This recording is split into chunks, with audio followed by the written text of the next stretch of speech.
Today's car review on His turn, Her Turn with Lauren Paul Fix, is the 2010 Ford Fusion Hybrid.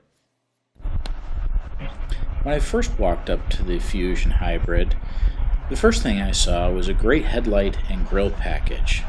It differentiated it between any other four-door sedan out there, so you could definitely identify that it was the Ford Fusion.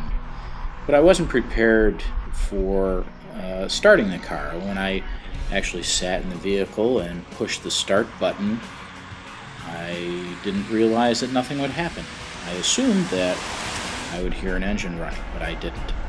And only a small icon on the LCD dash showed me that the car was actually running. Putting it into reverse, it's moving now, so I guess it is started.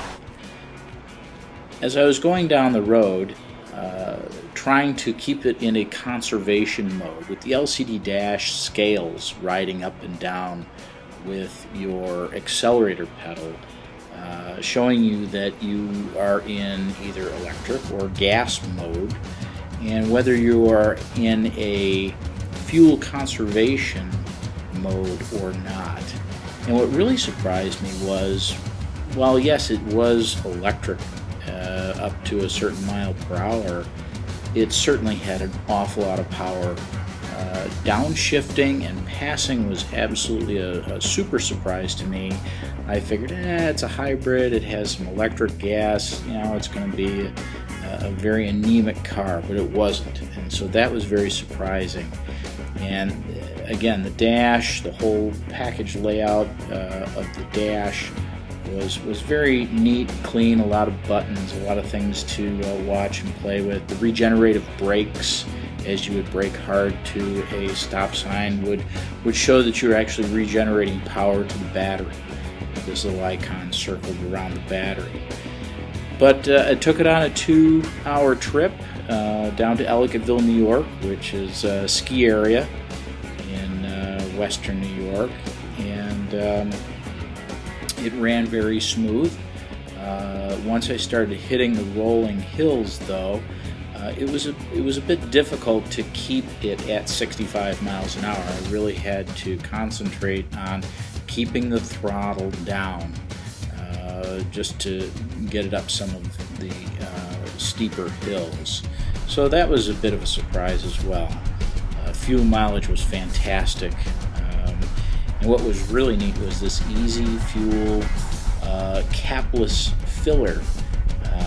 There was no filler cap to unscrew anymore. You just put the gas nozzle in when refueling.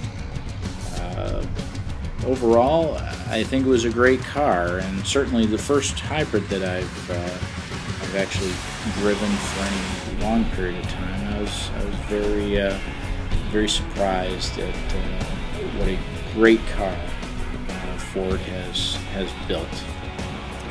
at first it's hard to tell the difference between a hybrid and the gasoline versions, especially when you're driving in New York City. It almost felt like a golf cart that ran smoothly and had great brakes for those quick driving cabbies.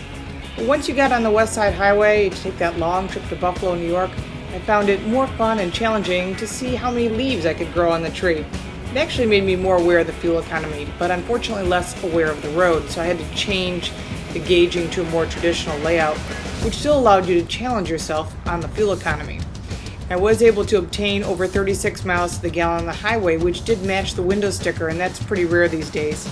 The handling and the brakes were tight, and it was fun to drive. However, I did have an issue with wondering if it was running when you first got started. But after stopping at my favorite outlet mall, we were able to pack our luggage and our new purchases in the trunk as well as the back seat. I wish there was more space, but then again, we would have bought more deals, so maybe this did help my budget and the gasoline and on the clothes. I appreciated the satellite radio with traffic alerts. It saved us time during the Albany rush hour traffic.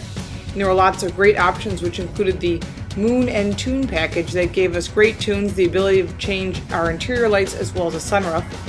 And one of my favorite options was the lane change departure as well as the backup camera, which is located in the rearview mirror. It was a nice touch to have it there, as that's where you should be looking when you're backing up. The lane change departure lights are located in the side view mirrors. It was quite helpful in city and highway traffic, as actually told you where those drivers are hiding in your blind spot. Overall, I was impressed with the Ford Fusion, but before you make that purchase, do some calculations. It may take you 5 to 7 years to earn your money back over the gasoline version. If you live in a busy city or spend a lot of time idling, this is a great choice and a lot of fun to drive as well.